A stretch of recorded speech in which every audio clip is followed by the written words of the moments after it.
भविष्यवाणी ये की जा रही है कि 2026 बहुत खतरनाक होगा। इस समय देश की सुरक्षा एजेंसियों को, देश की सेना को, पुलिस प्रशासन को अलर्ट रहना चाहिए। कोई गलत गतिविधि हो सकती है। कहीं ऐसी पार्टियां अपनी सत्ता खो देंगी जो लंबे समय तक टिकी हुई थी। बंगाल का इशारा कर रहे हैं क्या? कुछ भी मान लीजिए।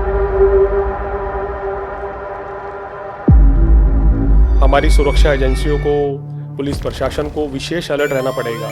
वो तारीख भी नोट कर लीजिए।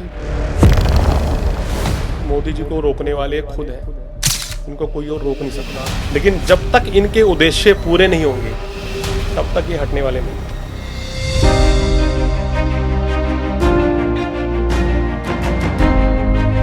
ये मोदी है, किसी का दबाव नहीं चलता। इट्स ट्रू, और ना आगे चलेगा।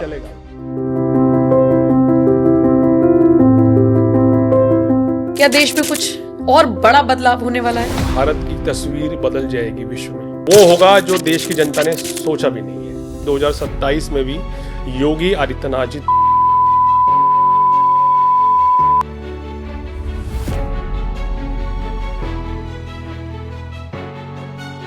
बंगाल में चुनाव है। बंगाल में आपको चौंकाने वाले परिणाम देखने को मिल सकते हैं। सत्ता परिवर्तन हो सकता है।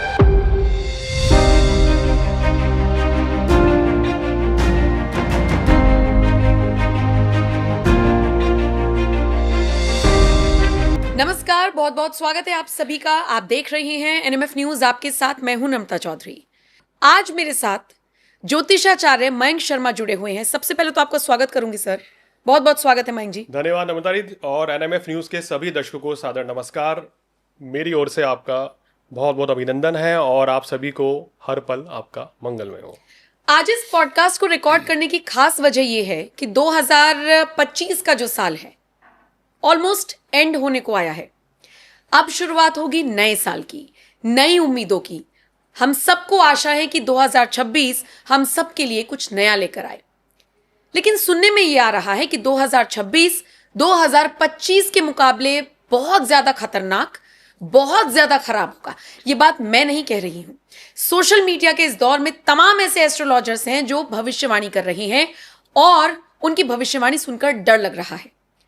तो हमेशा आपको न्यूज पहुंचाने का मेरा काम है, लेकिन मुझे लगा कि क्यों ना एक ऐसे एस्ट्रोलॉजर को बैठाया जाए जिनके साथ मैं पिछले 4 साल से आपको भविष्यवाणियां बताती हूं। जो वो बताते हैं आप तक हम पहुंचाते हैं, और कहीं ना कहीं आज उन्हीं से समझने की कोशिश करूंगी कि 2026 के लिए हम डरें, अभी से तैयार हो जाएं। इसका असर 12 की 12 राशियों पर किस तरीके से पड़ेगा, किसके सितारे बुलंद होंगे, कौन गर्त में जाएगा, या फिर मस्त मौला अंदाज में आगे बढ़े। मयंक जी, मैं बहुत सारे एस्ट्रोलॉजर्स को सुन रही हूं। एक तो बड़ा कंफ्यूजन होने लगा है इस सोशल मीडिया के और रील्स के दौर में, किस पर ट्रस्ट करें, किस पर ना करें। तो किसी का नाम लेकर ट्रोल करना ठीक नहीं होगा, सवाल उठाना ठीक नहीं होगा। लेकिन भविष्यवाणी ये की जा रही है कि 2026 बहुत खतरनाक होगा, क्योंकि ये सूर्य का साल है। और जिसको मंगल का साल बताया गया 2025, कह रहे हैं कि इसके मुकाबले बहुत ज्यादा डरावना होगा। इस बात में दम है? देखिए, मैं एनएमएफ न्यूज़ के माध्यम से कहना चाहूँगा कि बिल्कुल भी डरने की ज़रूरत नहीं है, और डरना मना है। क्यों डरना मना है, पहले समझिए कि ज्योतिषी कह देते हैं कि 2025 मंगल का वर्ष है। अब कह रहे हैं 2026 सूर्य का वर्ष आएगा, ये हो जाएगा, वो उठापटक हो जाएगी। 2027 में बोलेंगे चंद्रमा का वर्ष आ जाएगा, बाढ़ आ जाएगी, पूरी दुनिया तबाह हो जाएगी। तो ये इसमें कुछ भी सत्यता नहीं है। अगर आप इस तरीके से देते हैं तो मेरे पास सैकड़ों उदाहरण है। 2007 वो भी वर्ष मंगल का था, 2016 वो भी वर्ष मंगल का था। क्या उन वर्षों में उठा के देख ली क्या इतनी बड़ी परेशानियां, इतनी बड़ी संकट आए? आखिर 2025 में क्यों उस तरह की दिक्कतें आ रही हैं, पहले ये समझने की कोशिश करें आप। कारण क्या है? 2025 में जो शुरुआत हुई है, मंगल शत्रु राशि में थे, मिथुन राशि में थे। उसके बाद मंगल नीच के हुए। उसके बाद मंगल और केतु की युति हुई। जब वो आपने देखा है अहमदाबाद में वो प्लेन क्रैश वाली एक अशुभ दुर्घटना घटी वो। उसके बाद सूर्य केतु की युति हुई। फिर मंगल की राहु के ऊपर दृष्टि अभी तक चल रही है। बीच में सूर्य नीच के थे। मैंने तो सोशल मीडिया के प्लेटफॉर्म पे बोला भी था कि सूर्य की स्थिति खराब है, सूर्य नीच के हैं, शनि वक्री हैं। तो इस समय देश की सुरक्षा एजेंसियों को, देश की सेना को, पुलिस प्रशासन को अलर्ट रहना चाहिए, कोई गलत गतिविधि हो सकती है। आप ये वीडियो आपके सहयोगी चैनल धर्म ज्ञान पे हमने अपलोड किया था और उस पर दर्शक लोग जाके देख भी सकते हैं, जिसको लोगों ने कहा कि हाँ हमने वीडियो देखा था। तो मेरा कहने का मतलब है कि मंगल जो युद्ध का कारक है, क्रोध का कारक है, एग्रेशन का कारक है, जो दुर्घटनाओं का कारक है, अग्निकांड, बम दुर्घटनाएं होती हैं या किसी भी तरह की रक्तपात होता है, तो उसके लिए जिम्मेदार मंगल है। अगर मंगल किसी व्यक्ति की कुंडली में राहु के साथ बैठा है, केतु के साथ बैठा है, शनि के साथ बैठा है या इनकी दृष्टि में है, तो उनके जीवन में अकारक दुर्घटनाएं होती हैं। दूसरी बात यह है कि 2025 के वर्ष में मंगल की स्थिति बहुत खराब थी गोचर में। जैसे मैंने बोला कि मंगल पीड़ित था, मंगल नीच का था, मंगल केतु की युति थी। और वर्तमान में अगर मैं आज की बात करूं तो मंगल अस्त हैं सूर्य के द्वारा। अच्छा। और दिसंबर में भी अस्त रहेंगे। मंगल की पूर्ण दृष्टि अभी मंगल वृश्चिक राशि में राहु पर पड़ रही है, तो भी दिक्कतें परेशानियां हो रही हैं। तो इसको इस एंगल से जोड़ना चाहिए, ना कि ये कहेंगे कि 2025 वर्ष मंगल का है तो दुर्घटनाएं होंगी और 2026 सूर्य का है तो राजनेताओं के लिए अशुभ समय है, ये कहा जा रहा है। हाँ बिल्कुल, ये कहा जा रहा है जी, नेता एक्सपोज होंगे, अभिनेता एक्सपोज होंगे, ये एक्सपोजर का साल होगा। बहुत सारे लोगों के लिए ये खराब साल रहेगा। मैं अगर राशि वाइज समझूं तो क्या हम इस पर डिस्कस कर सकते हैं कि किन बिल्कुल किन कर राशियों सकते के लिए हैं, 2026 बिल्कुल, अच्छा रहेगा और खराब? बिल्कुल। शुरुआत पहली राशि से अगर की जाए। देखिए पहली मेष राशि, अगर मेष राशि से शुरुआत करें, क्योंकि किसी राशि को क्यों छोड़ना, सभी राशियों का ले लेते हैं। मेष राशि वालों के ऊपर शनि की 7.5 इस वर्ष में रहेगी और बृहस्पति की स्थिति आपके लिए और राहु की स्थिति परम शुभकारी है। शनिदेव 7.5 में जहां आपके कार्य की, आपके धैर्य की परीक्षा लेंगे। अब मेष राशि का स्वामी मंगल है, तो क्या करना है, अभी एग्रेशन से बचना है। मैं हमेशा कहता हूं मेष राशि वालों, पहले सोचा करो फिर बोला करो, यानी तोल मोल के बोल। और करते हैं उल्टा है, पहले बोल देते हैं फिर सोच के अफसोस होता है कि क्या बोल दिया।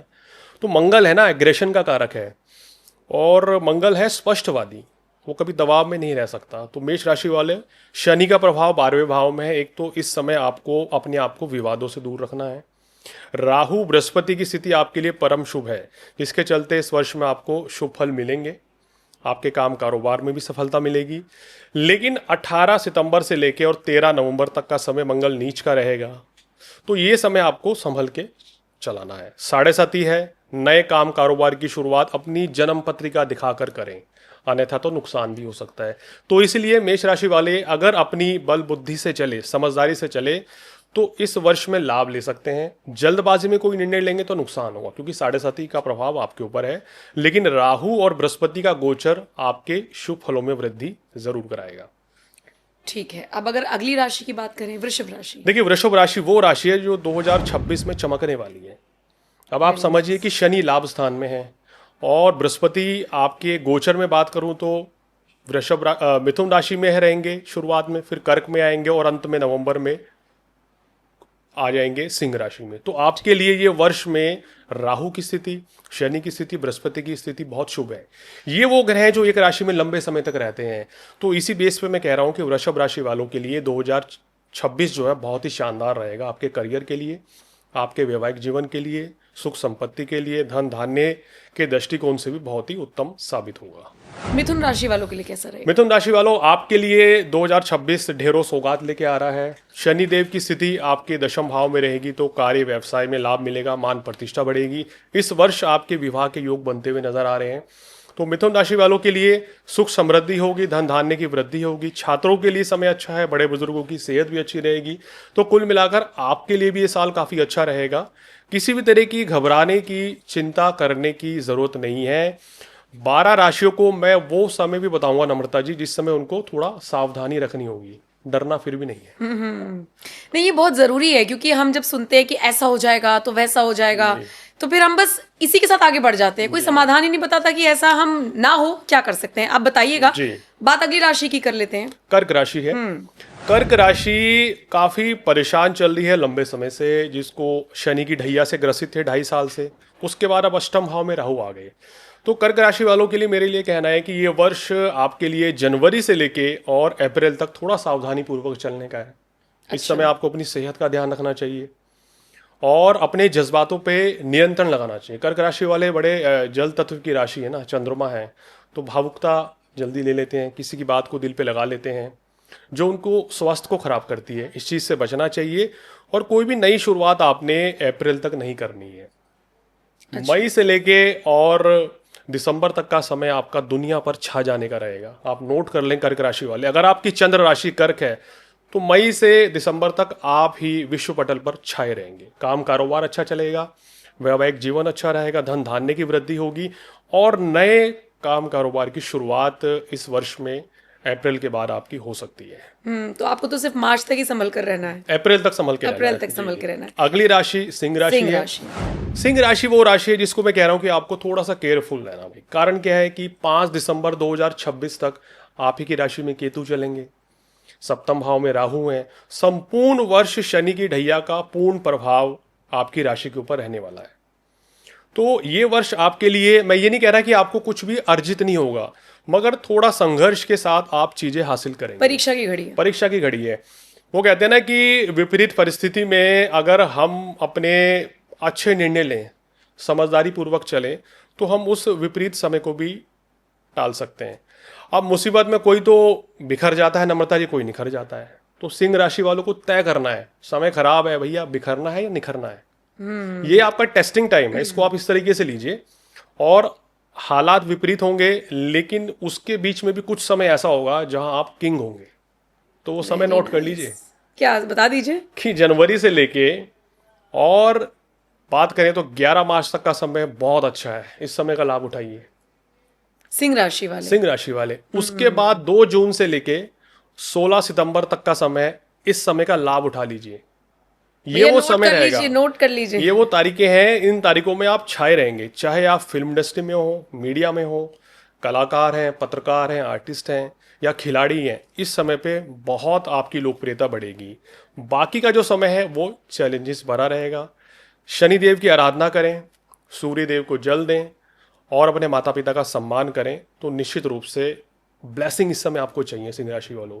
ब्लेसिंग से आप आगे बढ़ेंगे। कर्म करते रहिए लेकिन ब्लेसिंग्स भी लेते रहिए।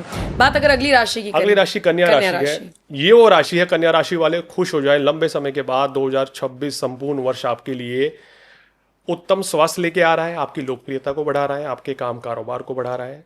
जो आप करना चाहते हैं इस वर्ष में हासिल कर सकते हैं। मेरा अपना मानना है कि 12 लग्नों में या 12 राशियों में सबसे समझदार राशि कन्या राशि होती है या कन्या लग्न। कारण क्या है, आपकी राशि के स्वामी बुध होते हैं। अच्छा। और बुध को बुद्धि का कारक माना गया है। अगर आपकी कुंडली में बुध मजबूत नहीं है तो आप अच्छा डिसीजन नहीं ले पाएंगे। खराब समय पे खराब ही डिसीजन लेंगे। अगर MS धोनी बनना है ना, तो बुध मजबूत होना बहुत जरूरी है। उनका बुध सूर्य के साथ मिथुन राशि में है, विपरीत परिस्थिति में अच्छा फैसला करते थे। तो इसलिए मैं कहता हूं कि कन्या राशि या कन्या लगन वाले खुश हो जाइए। ये वर्ष आपके लिए हर तरीके से लाभकारी है, मंगलकारी है। फायदा उठाइए।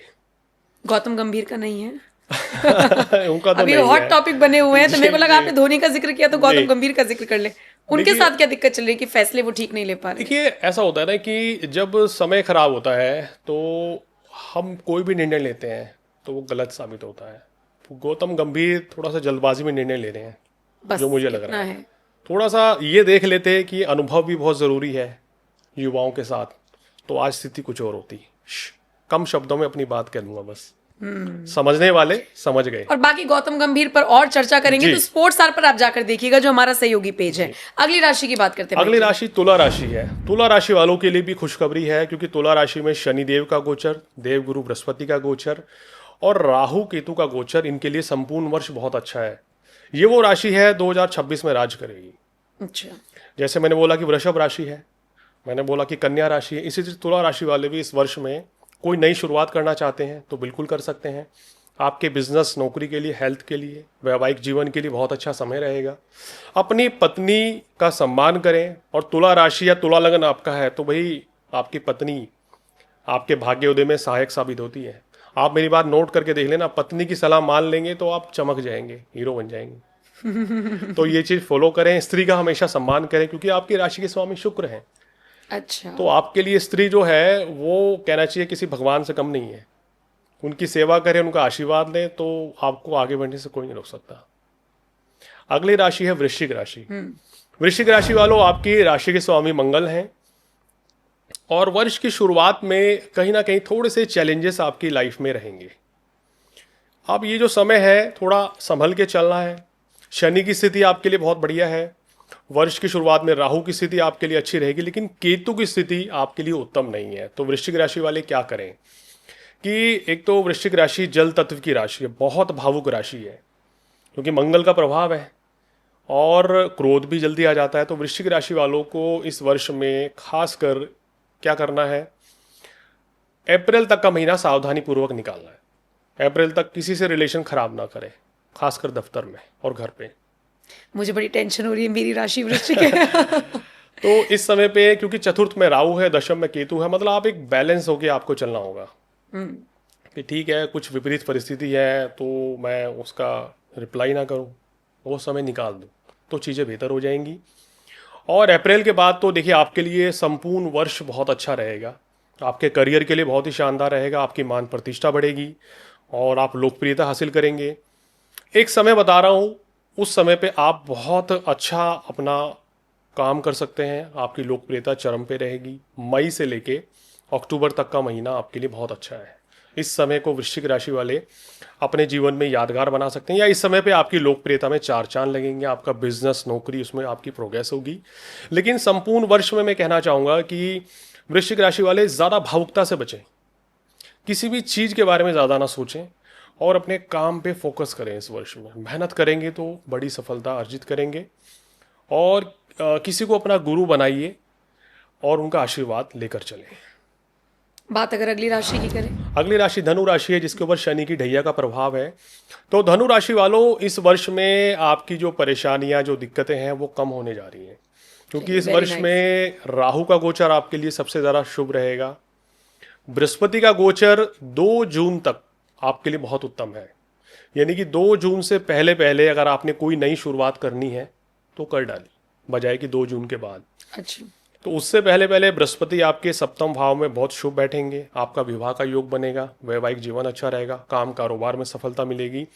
लेकिन 2 जून के बाद से जैसे ही अष्टम भाव में आपके चले जाएंगे बृहस्पति और जुलाई में शनिदेव वक्री होंगे तो परेशानियां बढ़ेंगी। तो मेरा मानना यह है कि जून से लेके और नवंबर तक आपको थोड़ा अलर्ट रहना पड़ेगा। नई शुरुआत करनी है, जून से पहले पहले कर डालिए तो आपको लाभ होगा। ठीक है। नेक्स्ट राशि, अगली राशि मकर राशि है। ये वो राशि है एक लंबे समय के बाद इन वर्षों में ढेरों सौगात इनके लिए लेके आ रहे हैं। शनिदेव आपकी राशि के स्वामी हैं, वो तीसरे भाव में है, यानी शनिदेव की स्थिति तीसरे भाव में आपके काम कारोबार को बढ़ाएगी, भाग्य वृद्धि होगी, आपकी लोकप्रियता बढ़ेगी। अगर आप राजनेता हैं, अभिनेता हैं, पत्रकारिता के क्षेत्र में हैं, आप खिलाड़ी हैं, तो निश्चित रूप से ये वर्ष आपके लिए बड़ा यादगार साबित होने जा रहा है। संपूर्ण वर्ष में ढेरों सौगात आपको मिलने वाली है। एक समय है जनवरी से 11 मार्च तक का समय। इस समय आपको क्या करना है, थोड़ा सा अपनी सेहत का ध्यान रखें और किसी कहना चाहिए गरीब व्यक्ति को खाना खिलाएं, किसी ब्राह्मण की सेवा करें, या जो आपके गुरु हैं उनका आशीर्वाद लें। तो ये समय भी आपका निकल जाएगा 11 मार्च तक का, और उसके बाद तो मतलब कि आपको कोई रोक नहीं सकता है, बस मेहनत करनी होगी। अच्छा मयंक जी, एक बात बताइए, मैं अगली राशि पर आऊँ उससे पहले आप जैसे कह रहे हैं कि ब्राह्मण को खाना खिलाएं या गरीब की सेवा करें, अगर विपरीत स्थिति में भी आदमी मेहनत करे जा रहा है, टूट नहीं रहा है, उसका आत्मविश्वास पूरा है, अच्छे काम कर रहा है, पशुओं के लिए मदद कर रहा है या गरीबों की मदद कर रहा है, कहीं ना कहीं ब्लेसिंग्स तो लगती है ना। देखिए मेरा चीज़ों को मानना बदला है जा कि दुआएं तो आपकी तकदीर भी बदल देती हैं। मैं उस चीज को मानने वाला व्यक्ति हूँ। कहना चाहिए ना, किस्मत बहादुरों का साथ देती है अगर कर्म करें। विपरीत परिस्थिति हमारे ऊपर भी आती है, ऐसा थोड़ी ना एस्ट्रोलॉजर्स को ग्रह नक्षत्र परेशान नहीं करते सही हैं, बात। हमें भी परेशान करते हैं, ये अशुभ युतियां हमें भी डिस्टर्ब करती हैं। लेकिन हमने अपने मन को मजबूत किया हुआ है, हमें पता है कि ये उपाय करने हैं, इस समय क्या करना है क्या नहीं करता है, हम वो चीज़ें फॉलो करते हैं और आगे बढ़ते हैं। अगर व्यक्ति विपरीत समय में क्या करें, देखिए वैसे तो माँ बाप का आशीर्वाद हमेशा लेना चाहिए, माँ बाप का आशीर्वाद लें, उनसे ब्लेसिंग्स लें, गरीब व्यक्ति की सेवा करें और गरीबों को खाना खिलाएं, उनका आशीर्वाद लें, भगवान शिव की आराधना करें, हनुमान चालीसा करें, गायत्री मंत्र पढ़ें, तो देखिए विपरीत परिस्थिति से बड़े आराम से आप निकलेंगे, उसमें भी बेहतर करेंगे और अपने कर्म सुधारें। बिल्कुल। क्योंकि मैंने देखा है ना, लोग अपने बातें तो बड़ी बड़ी कर लेते हैं लेकिन काम अच्छा नहीं करना है। मैंने तो मयंक जी देखा है कि जो महिलाएं होती हैं जी। मंदिरों में बैठती हैं, भजन चल रहा होता है और चुगलियां चल रही होती हैं। क्या फायदा है? ऐसी क्या भजन फायदा है? संध्या का कोई फायदा नहीं है। मैं कह रहा हूँ कि आप अपने घर पे बैठ जाइए ना, एक कोने पे, भगवान तो वहां भी है, हर कोने में भगवान है। बिल्कुल बिल्कुल। कहीं भी बैठ के भगवान की संध्या कीजिए, लेकिन आपका मन पवित्र शांत होना चाहिए। ऐसा नहीं है कि ध्यान तो लग रहा है कि आधे घंटे पूजा करने के बाद घूमने जाना है, पार्टी में जाना है, तो पूजा में ध्यान कैसे लगेगा? ध्यान केंद्रित करना सीखिए, योग में जाइए, योग का सहारा लीजिए, तो आपके अंदर एकाग्रता बढ़ जाएगी। माँ बाप की सेवा करें, सब व्यक्तियों की हेल्प करें, मददगार साबित हो, बिल्कुल। किसी के बारे में बुरा ना सोचें। बिल्कुल। अगर आपने ब्लेसिंग कमाई है ना, तो खराब समय में भी आपके साथ परेशानियां कम आती हैं, ऐसा मेरा अनुभव है। बिल्कुल। अब बात कर लेते हैं अगली राशि। अगली राशि कुंभ राशि है। कुंभ राशि वालों के लिए 2026 जो है एक रिकवरी का साल है। मैं कहूँगा कि आप वापसी करेंगे। मैं ये नहीं कहूँगा कि ये साल आपके लिए सर्वश्रेष्ठ है, अच्छा। लेकिन ये साल आप वापसी कर लेंगे। आप खुद महसूस करेंगे कि 2025 के मुकाबले 2026 आपके लिए हर क्षेत्र से लाभकारी रहेगा। जैसे आपकी लव लाइफ, मैरिड लाइफ के लिए वर्ष अच्छा है, काम कारोबार के लिए तो बहुत ही अच्छा रहेगा। इस वर्ष में बृहस्पति का गोचर संपूर्ण वर्ष आपके लिए मंगलकारी है। तो अगर आप कोई नई शुरुआत करना चाहते हैं तो वो भी कर सकते हैं। साढ़े सती का अंतिम दौर है, उसके बावजूद भी नई शुरुआत में लाभ मिलेगा, धन लाभ आपको मिलेगा, आपकी मान प्रतिष्ठा बढ़ेगी और आपकी आर्थिक स्थिति अच्छी रहेगी। क्या वो समय है वर्ष का जहां आपको सावधान रहना है? 23 फरवरी से लेके 5 अप्रैल विशेष सावधान हर क्षेत्र में। वाहन इत्यादि भी संभल के चलाएं, क्रोध की अधिकता से बचें। उसके बाद 18 सितंबर से 13 नवंबर का समय जब मंगल नीच के रहेंगे, वहां भी आपको थोड़ा सा सावधानी रखनी होगी। अच्छा, हम जैसे 12 राशियों की बात कर रहे हैं, किसी एक राशि के लिए बहुत अच्छा साल है, छाने वाला साल है, किसी एक राशि के लिए थोड़ा सा चिंतित रहने वाला साल है। आप सोचिए कि अगर एक उस राशि का जिसके ऊपर भारी पड़ने वाला है और एक उस राशि का शख्स जिस पर अच्छा पड़ेगा, वो दाम्पत्य जीवन में बंधे हुए हैं, तो उन पर कैसा असर होगा? बहुत अच्छा सवाल है, आपने बहुत टेक्निकल क्वेश्चन आपने पूछा है और एस्ट्रोलॉजी की नॉलेज भी आपको है अच्छी। तो देखिए होता क्या है ना, कभी कभी क्या होता है कि जब ग्रह खराब किसी एक व्यक्ति के होते हैं, सपोज ये मान लीजिए कि कोई व्यक्ति है, उसके पत्नी के ग्रह तो बहुत खराब चल रहे हैं लेकिन पति के ग्रह अच्छे हैं, तो दोनों ही मिले जुले परिणाम मिलते हैं घर में। मतलब गुड न्यूज़ भी मिलती हैं और कहीं ना कहीं ग्रह कलेश परेशानियां साथ चलती हैं। आप कहते हैं सर दिन तो बहुत अच्छा रहा, सब कुछ अच्छा हो गया चीज़ों की, लेकिन शाम को होते होते ये परेशानियां एकदम से घर में आ गई। तो ये वही चीज़ होती हैं।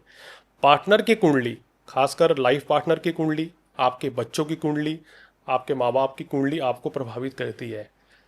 एक व्यक्ति ये समझ लीजिए कि खराब ग्रह लेके पैदा हुआ है, तो वो उसके ऊपर नहीं है कि अगर अशुभ युति में भी बच्चों का जन्म होता है, लेकिन अगर आपने एक अच्छे घर में जन्म लिया है तो वो अच्छे कर्म आपके माता पिता के, उनके अच्छे ग्रह आपके खराब ग्रहों के ऊपर भारी पड़ जाएंगे। एक व्यक्ति बहुत गरीब है, उसके पास कहना चाहिए आज के खाना खाने के लिए पैसे हैं, कल के लिए उसको इंतजाम करना है, उसके घर में एक संतान जन्म लेती है और उसके बाद सारी चीजें बदल जाती हैं। क्या है अच्छा, बिल्कुल। तो ये आपके घर में कोई जीव जन्म लेता है तो उसका भाग्य सीधा सीधा पिता और माता को इफेक्ट करता है, किस्मत बदल जाती है। ऐसे बहुत लोग देखे हैं, सर मेरे पास कुछ नहीं था, घर में पुत्री आई, भाग्य बदल गया और आज वो करोड़पति है। बिल्कुल। अब बात आखिरी राशि की। आखिरी राशि मीन राशि है, जल तत्व की राशि है, देवगुरु बृहस्पति की राशि है। मीन राशि वालों, शनि की 7.5 ही इस समय आपके चरम पर है और आप ही की राशि में शनिदेव विराजमान है। तो ये वर्ष शनिदेव चैलेंजेस लेके आपके लिए लाइफ में आ रहे हैं, लेकिन आपको क्या करना है, अपने स्वभाव के अनुरूप चलना है। जैसे मीन राशि वाले मैं कहता हूँ कि देवता समान ही व्यक्ति होते हैं, बड़े सरल शांत होते हैं, अपना काम चुपके से करते हैं। तो यही आप इस वर्ष कीजिए। शनिदेव आपके माइंड को भटका सकते हैं, गलतफहमी पैदा कर सकते हैं, क्रोध की अधिकता बढ़ा सकते हैं, उन चीज़ों को दिमाग से हटा लीजिए। देवगुरु बृहस्पति पूरी ब्लेसिंग संपूर्ण वर्ष आपको देके जा रहे हैं, तो ये आपके लिए प्लस पॉइंट है। इस वर्ष में संघर्ष तो रहेगा, लेकिन अंततः जीत भी आपकी होगी। तो संघर्षपूर्ण वर्ष है, मिला जुला वर्ष है, लेकिन वर्ष समाप्त होते होते आपको कोई बड़ा शुभ समाचार भी इस वर्ष मिलेगा। चलिए, जाते जाते मतलब अच्छा समाचार मिल जाएगा। अब मुझे एक बात और समझनी है। आपने जैसे कई राशियों में जिक्र किया कि ढैया, साढ़े साती, तो फिर माइंड डाइवर्ट हो सकता है। तो लेकिन ऐसा पॉसिबल है कि साढ़े साती और ढैया हमेशा नेगेटिव ही हो? मैंने सुना है कि पॉजिटिविटी भी देकर जाती है। देखिए, साढ़े साती ढैया किस बेस पे रिजल्ट बदल देती है। अब एक घर में मैंने ऐसा उदाहरण देखा है अपनी फैमिली में, दोनों की एक ही राशि है, दोनों को शनि की 7.5 चल रही है, लेकिन दोनों के डिफरेंट रिजल्ट आ रहे हैं। एक तो तरक्की कर रहा है, एक डाउन। एक डाउन जा रहा है। क्यों? आपकी कुंडली में लग्न कौन सा है, आपकी कुंडली में शनि की स्थिति कैसी है? अगर शनि कुंडली में शुभ होके राजयोग कारक होके बैठे हैं तो 7.5 में भाई आप उच्च पद की प्राप्ति भी ले सकते हैं। 7.5 में आपका प्रमोशन भी होगा। ऐसा नहीं है कि परेशानियां नहीं आएंगी, लैग पुलिंग नहीं होंगी। अब आप ये समझिए कि 7.5 थी, आप ही के ऑफिस में कोई व्यक्ति, किसी को प्रमोशन मिल गया तो अच्छा समय चल रहा होगा, लेकिन अगर उनको 7.5 चल रही होगी तो वहां उनको विरोध का सामना भी करना पड़ेगा। तो ऐसी चीज होती है 7.5 में। मतलब चीजें आएंगी लेकिन फिर वो संघर्ष भी लाएंगी, प्रूव करने अगर वाली बात। आपका शनि खराब है कुंडली में, आपका सपोज आपका कर्क लगन है, सिंह लगन है, अब इस लगन में या इस राशि में अगर 7.5 आ जाए, ढैया आ जाए, तो आपको बहुत ज़्यादा परीक्षा लेती है। आपकी कुंडली में शनि मंगल के नक्षत्र में बैठा है या अशुभ नक्षत्र में बैठा है तो 7.5 और ढैया बहुत ज़्यादा परीक्षा लेंगी। तो मतलब कौन सा ग्रह कहाँ बैठा है ये डिपेंड करता है। कुंडली ग्रह तो में कोई खराब नहीं हो सकता ना। देखिए, कोई भी ग्रह खराब नहीं है। है ना? कहते हैं ना कि शनि खराब है, नहीं। शनि तो मैंने तो देखा है, नीच के शनि में एक व्यक्ति मेरे को जन्म पत्री दिखाने आए, उनके पास 50 करोड़ रुपए है और नीच का शनि, शनि की महादशा चल रही है, ये लोहे कैसी का व्यापार करते हैं। ये कैसी महादशा है? तो लोग डराते हैं ना शनि के नाम पे, तो डरिए मत। उनकी कुंडली में नीच भंग राजयोग बना हुआ है इसके चलते। और वो मुझे बात, मैंने कहा आपका जीवन का शुरुआती वर्ष बड़ा संघर्षकारी रहा होगा, आपके पास पैसा क्या कि मतलब कि पाई पाई का मोहताज रहो। तो उन्होंने एक्सेप्ट किया कि मेरा भाग्य ही बदला है 40 वर्ष के बाद। तो शनिदेव शुरू में आपको बड़ा कष्ट देते हैं, परीक्षा लेते हैं, और बाद में किंग भी आपको ही बनाते हैं। आप देश के प्रधानमंत्री का क्यों उदाहरण दे रही हैं? अनुराधा नक्षत्र है, शनि का नक्षत्र है। वो व्यक्ति जो संघ कार्यालय से झाड़ू लगाता था और आज तीसरी बार पीएम बना, तो शनिदेव ही है। मैं आऊंगी प्रधानमंत्री मोदी की कुंडली पर। तो मुझे शनि कर्मों के आधार पर फल देते हैं। अगर आप शनि कुंडली में कितना ही अच्छा हो, आप गलत कर्म कीजिए, आपको सजा मिलेगी। और इसीलिए उनको न्याय के देवता कहा जाता है। एग्जैक्टली। अच्छा, मैं आऊंगी प्रधानमंत्री मोदी की कुंडली पर भी। मैं एक चीज समझना चाहूंगी कि 2026 जी में कौन से ऐसे संयोग बन रहे हैं जिन्हें हम अच्छा कह सकते हैं? देखिए, 2026 में डरना मना है। बार बार कह रहा हूं, डरिए मत, घबराइए मत, मस्त रहिए, व्यस्त रहिए। भगवान की भक्ति में जो व्यक्ति लीन रहेगा, नम्रता जी, सदाचारी होगा, गरीब व्यक्तियों की सेवा करेगा, माँ बाप का आशीर्वाद लेगा, पत्नी को सम्मान देगा, उसकी इज्जत करेगा, उसका कोई खराब ग्रह नहीं होगा।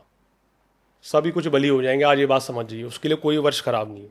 संघर्ष आएगा लेकिन वो जीत जाएगा। लेकिन अगर ये काम सब कर ले तो सही बात है। करना पड़ेगा। करने से कुछ होता है, कहने से कुछ नहीं होगा। दूसरी बात, 2025 के नाम पे बहुत कुछ डराया गया, अब 26 के नाम पे डराया जा रहा है। लेकिन 25 में हमने बहुत सारी चीजें देखी। मैंने बताया ना, मंगल खराब था। 26 में ऐसा नहीं है। मंगल का वर्ष है, इसलिए ये नहीं हुआ।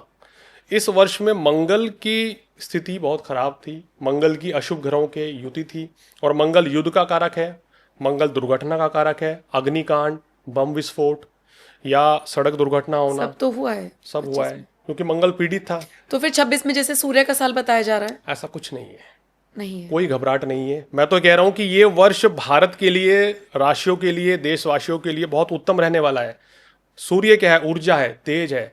राजनीतिक जगत में बड़ी बड़ी गुड न्यूज इस वर्ष में मिलेंगी। कई ऐसी पार्टियां अपनी सत्ता खो देंगी जो लंबे समय तक टिकी हुई थी। बंगाल का इशारा कर रहे हैं क्या? कुछ भी मान लीजिए। मैं आऊंगी उस सवाल पर भी। और ये जो वर्ष है, सूर्य का वर्ष अगर आप कह रहे हैं, तो मैं इतना ही कहूंगा कि इस वर्ष में ढेरों सौगात हिंदुस्तान में मिलने वाली हैं। हिंदुस्तान के लिए वर्ष बहुत शुभकारी है। और इस वर्ष में देवगुरु बृहस्पति उच्च के रहेंगे। अच्छा, कब से रहेंगे? 2 जून से लेके और वर्ष के नवंबर तक बृहस्पति जो है उच्च के रहेंगे। बहुत अच्छा समय रहेगा। उसके बाद सिंह राशि में आएंगे, वो भी अच्छा समय है। शनिदेव मीन राशि में रहेंगे, तो भी कोई चिंता करने वाली बात नहीं है। राहु की स्थिति थोड़ी सी हमारे देश की ग्रह स्थिति के अकॉर्डिंग थोड़ा ठीक नहीं है, लेकिन ओवरऑल मैं आपको कहना चाह रहा हूँ, कुछ एक समय है कि जहाँ देश में सभी हमारी सुरक्षा एजेंसियों को, पुलिस प्रशासन को विशेष अलर्ट रहना पड़ेगा। 26 की बात कर रहे हो? 26 में वो तारीख भी नोट कर लीजिए कि जैसे 20 फरवरी से लेके और 5-7 अप्रैल तक, ये समय, इस समय पे कोई दुर्घटना हो सकती है, इस समय पे कोई परेशानी आ सकती है, क्योंकि ये इस समय कुंभ राशि में राहु भी रहेंगे, मंगल भी रहेंगे, सूर्य भी रहेंगे, और 1-2 ग्रह और ये युति रहेगी। तो ये समय थोड़ा सा चैलेंजेस भरा रहेगा देश के लिहाज से। राहु, मंगल, सूर्य, बुध और शुक्र की युति रहेगी। ठीक है। यानी इस समय पे जन आक्रोश अपना खो सकता है। क्रोध की अधिकता बढ़ सकती है, अग्निकांड दुर्घटनाएं थोड़ी ज़्यादा बढ़ सकती हैं। थोड़ा सा समय है चिंतापूर्ण ही है, लेकिन अगर सभी राशि वाले धैर्यपूर्वक क्रोध की अधिकता से बचें, धर्म कर्म में जुड़े रहें, चलिए आप किसी भी धर्म के हैं, अपने धर्म को फॉलो करें, भक्ति करें, लोगों की सेवा करें और थोड़ा अलर्ट रहें, तो कोई बड़ी परेशानी नहीं आएगी। उधर अंत में थोड़ा सा समय रहेगा 18 सितंबर से, जब मंगल नीच के रहेंगे, और 13 नवंबर तक का ये समय जो रहेगा ये भी थोड़ा सा चिंताजनक रहेगा। लेकिन मैं ये नहीं कह सकता कि 2026 कोई बड़ी तबाही लेके आ रहा है या कोई बड़ा संकट लेके आ रहा है, ऐसा कुछ नहीं है। लेकिन कुछ कुछ ऐसे टाइम पीरियड हैं जिन पे हमें सतर्क रहना है। देखिए इस समय पे अगर हम कहना कि वैसे तो हमारी सुरक्षा एजेंसी अलर्ट रहती है, और कितना बड़ा इन्होंने अभी ये दिल्ली expose ब्लास्ट, किया है बिल्कुल ना? बिल्कुल बिल्कुल वरना तो जो सुनने में आ रहा था कि बहुत बड़ी बड़ी घटनाएं घट सकती थी। बिल्कुल। तो इसी तरीके से सुरक्षा एजेंसियां अलर्ट रहेंगी, हमारी देश की सेना प्रशासन अलर्ट रहेगा, तो किसी बड़ी घटना से बचा जा सकता है। लेकिन फिर भी क्योंकि अशुभ युति है, तो छोटी मोटी घटनाएं या दुर्घटनाएं इत्यादि तो घट सकती हैं इस समय के दौरान। अब अगर 2027 की बात करें, अब मतलब आप ये मत सोचिएगा मैं 28, हाँ जी, 29, हाँ 30, जी। 31, 32 सब पूछूंगी, 27 तक ही जा रही हूँ। 27 का अगर जिक्र करूँ तो लोग कह रहे हैं चंद्रमा का साल है। आपने शुरुआत में जिक्र किया कि लोग कहेंगे कि फिर तो जल से कुछ नुकसान हो सकता है, जल से हानि, बाढ़ आ जाएंगी। लेकिन चंद्रमा का जो मूल वो होता है कि वो बड़े चंचल स्वभाव के होते हैं, जिनका मैं शायद शब्दों में नहीं बयां कर पा रही हूँ, आप समझ रहे होंगे। जी जी जी। तो वो चंचलपना दिखेगा 27 में, या चूंकि चंद्रमा एकदम शांत भी कहा जाता है कई बार, तो शांति का साल होगा? देखिए 2027 की अगर बात करें तो वहाँ पर क्या कुछ चंद्रमा का वर्ष रहेगा? देखिए इन चीज़ों का बहुत ज़्यादा इम्पैक्ट नहीं होता है, नहीं थोड़ा बहुत असर होता है। स्थितियाँ शनि की इंपॉर्टेंट रहेंगी। 2027 में जून में शनि का राशि परिवर्तन होगा, अच्छा। तो 5 जून के बाद से वहाँ शनि नीच के हो जाएंगे। अब नीच के शनि होते हैं थोड़ी परेशानी बढ़ाते हैं। जैसे नवंबर 2026 में आप बता रहे हैं। हाँ जी हाँ जी, तो थोड़ी सी परेशानी बढ़ेगी, लेकिन लंबा समय है अभी, उसके लिए अलग से प्रिडिक्शन की जाएगी क्या करना है क्या नहीं करना है। देखिए समझने की बात यह है कि अगर आपकी कुंडली में कोई ग्रह खराब है, उसकी दशा आ गई, या गोचर में खराब दशा है उसकी दशा आ गई, तो आपको क्या करना चाहिए और क्या नहीं करना चाहिए। ज्योतिष ये सिखाता है, ज्योतिष कभी डराता नहीं है। लेकिन आजकल तो ज्योतिष डरा ही रहे हैं। देखिए वो सब कर रहे हैं, मुझे नहीं पता क्या उनकी मंशा है उसके अब बताइए, पीछे कोई क्या कह सकते हैं सोच है। शराब पीजिए और उससे फायदा होगा? ऐसा कभी नहीं हो सकता। ऐसा कैसे प्रैक्टिकली पॉसिबल? देखिए ऐसा कभी नहीं होता है, बिल्कुल नहीं है। आप तो गलत संदेश दे रहे हैं ना समाज में। ठीक है, अब आ जाते हैं देश के प्रधानमंत्री जी। पर। उनकी कुंडली में क्या योग बन रहा है? और मैं ये समझना इसलिए चाहूंगी क्योंकि बहुत सारे लोगों ने, नेताओं ने इनफैक्ट जी प्रिडिक्शन कर रखा है कि भैया 2027 में उनका इस्तीफा होगा। लेकिन जैसे जितने तेज के साथ वो आगे बढ़ते हैं, उन्हें देखकर लगता नहीं कि वो भी मूड में है इस चीज के। देखिए नरेंद्र मोदी की कुंडली जो है ना, जितनी कुंडली शानदार है उतना ही उनके ऊपर दिव्य कृपा भी है। मैं कहता हूँ कि अगर आपके घर में कोई भी व्यक्ति जन्म लेता है ना और आपका भाग्योदय होता है, तो ग्रहों के साथ साथ उसके ऊपर भगवान शिव की, माता रानी की, गणेश जी की, हनुमान जी की विशेष कृपा होगी। एक ब्लेसिंग होगी कि वो आपके घर में आ गया एक आशीर्वाद लेके, और आपका घर जो है ना उसने कहना चाहिए हीरे मोती और धन से भर दिया। तो वैसे ही देश के प्रधानमंत्री जो हैं उनके ग्रह नक्षत्र बड़े ज़बरदस्त हैं, और उसी के चलते एक ब्लेसिंग उनके पास है कि विरोधी जितना उनका विरोध करेंगे वो उतना ही शिखर पर जाएंगे। ये तो हम देख रहे हैं। ये उनकी कुंडली में योग है ऐसा। अच्छा। और विरोधी उनके एक नहीं लाखों करोड़ों होंगे, और शिखर पे जाने के लिए उनके ग्रह उनको उतना ही ऊपर पहुंचाएंगे। तो मतलब उनके समर्थकों से ज्यादा उनके विरोधी उनको ऊपर पहुंचा रहे हैं। जी, मैं तो ये कहूँगा ग्रह नक्षत्र ऐसे हैं। शत्रुहंता योग है, मंगल छठेश होकर लगन में बैठा है चंद्रमा के साथ, नीच भंग राजयोग बनता है। इसके चलते शत्रु बहुत हमेशा उनके एक्टिव रहेंगे और उतना ही वो कामयाबी अर्जित करेंगे। सूर्य की तरह चमकेंगे, चमक रहे हैं और चमकते ही रहेंगे।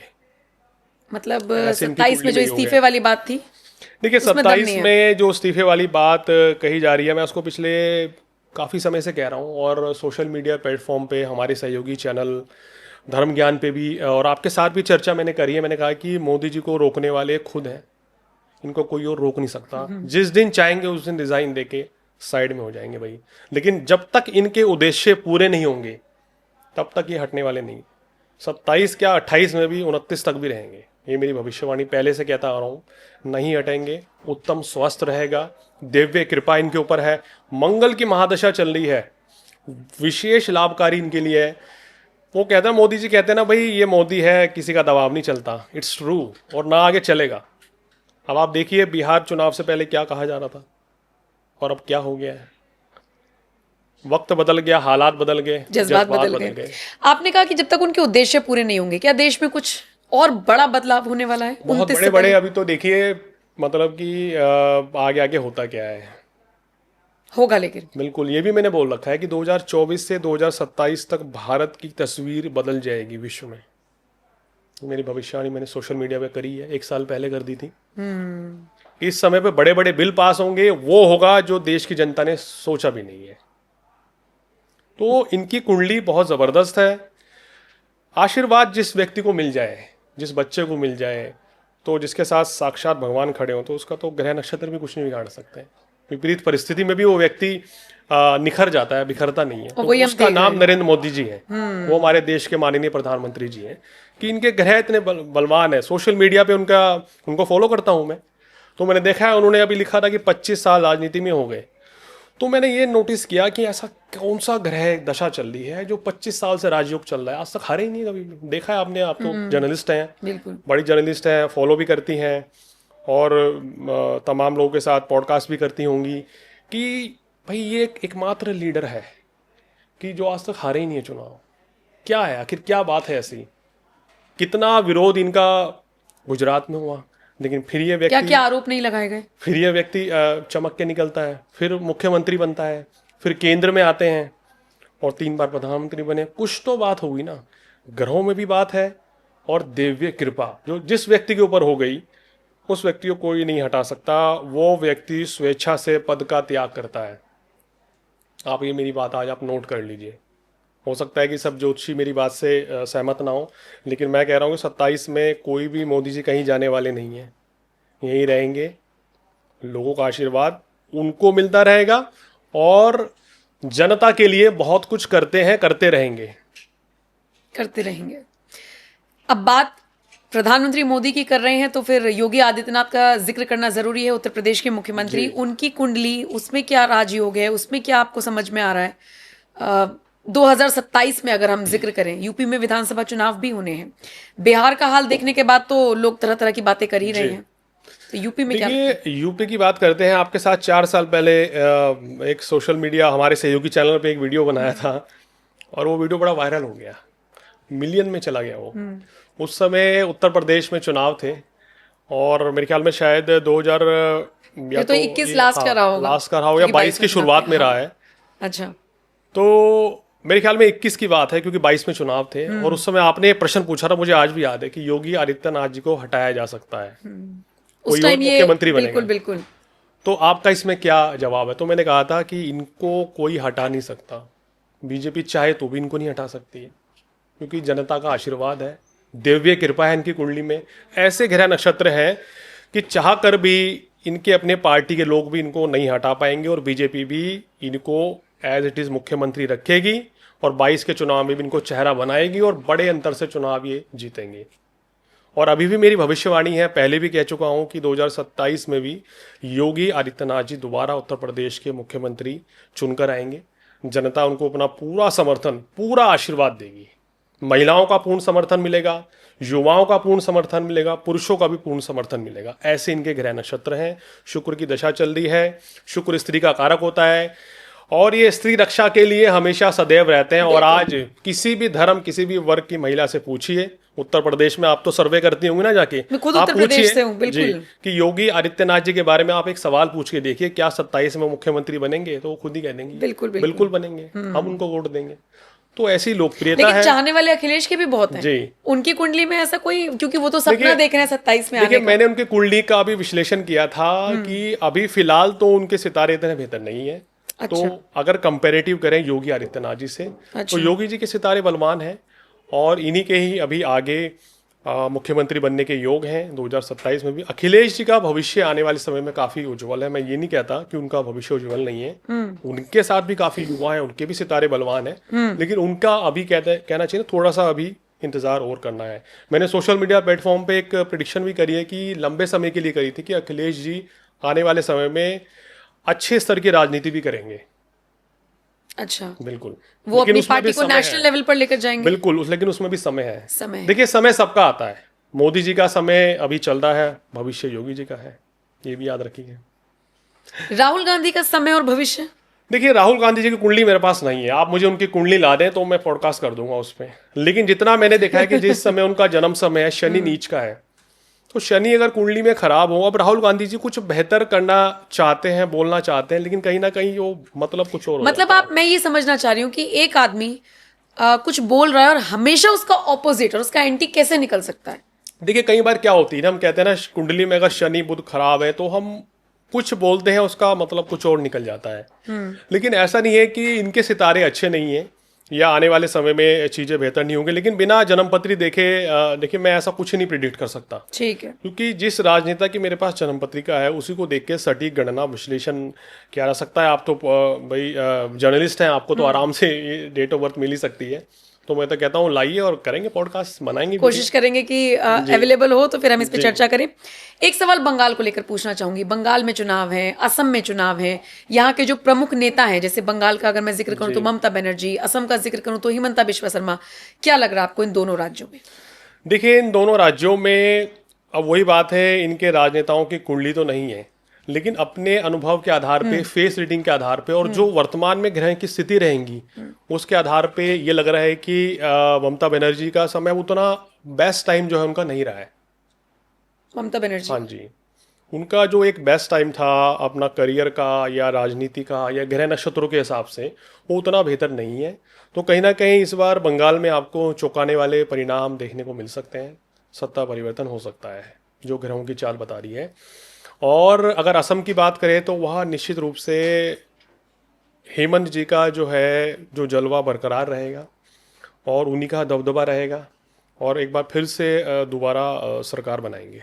ओके, तो बहुत सारे मुद्दों पर हमने चर्चा करने की कोशिश की, समझने की कोशिश की। मयंक जी बस एक होमवर्क दिया उन्होंने मुझे कि मुझे डेट ऑफ बर्थ पता करनी देखिए, है। वो जरूरी है, हाँ, क्योंकि अगर वो मिल जाए तो हम सही गणना, सही समय की गणना कर सकते हैं। बिल्कुल। अब दाएं बाएं और हवाई बात करने की फिर कोई वो जरूरत मैं नहीं है। उस तरह का ज्योतिषी मैं हूं भी नहीं, और मैं ना घुमा फिरा के बात नहीं करता, पॉइंट टू पॉइंट बात करना पसंद करता हूं। जो है तो है, नहीं है तो नहीं है। शायद इसीलिए 2021 से मुझे याद है कि जो आप भविष्यवाणी, एटलीस्ट जो आपने मेरे साथ वीडियोस शूट की हैं, वो सब सच हुई हैं।